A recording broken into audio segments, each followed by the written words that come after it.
Bonjour tout le monde, j'espère que vous allez bien. Aujourd'hui, on va parler d'investissement dans le budget. Et oui, pourquoi? Tout simplement, les investissements que l'on fait, il faut les chiffrer. C'est important de savoir combien nous rapportent les investissements, mais surtout combien ils nous coûtent. Donc là, on va parler des prêts immobiliers locatifs. Si vous avez de l'immobilier, vous avez souvent des lignes de prêt en face. C'est important de le chiffrer. L'assurance de prêt locatif. Alors attention, grosse dépense.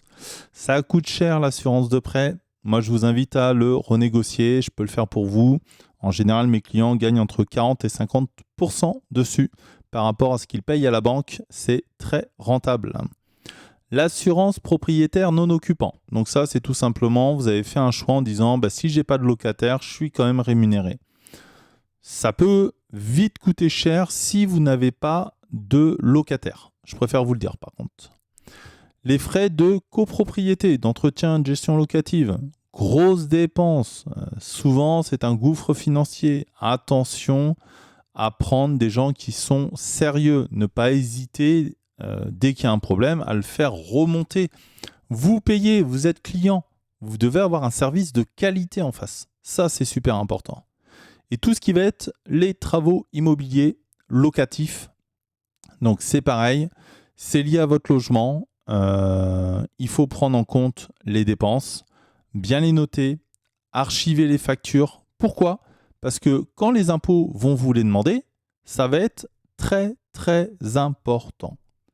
Donc, le budget, faut qu'il soit maîtrisé. Vos investissements, toutes ces lignes que vous avez, toutes les dépenses liées aux investissements, ne peuvent pas être supérieures à vos revenus. Ça, c'est classique.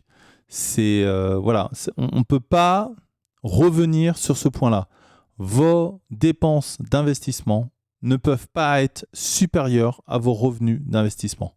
C'est pas possible. Si c'est le cas, il y a quelque chose qui ne fonctionne pas derrière. Vous avez un bien qui n'est pas rentable, tout simplement.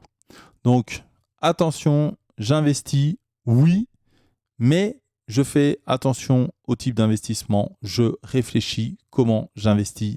Et surtout, je vais chercher du bien rentable et pas que du cash flow. On entend souvent parler cash flow et compagnie. Les formateurs à 2 balles, c'est ce qu'ils vous vendent. Ouais, faites du cash flow, du cash flow. Non, on va parler de TRI derrière, le taux de rendement effectif.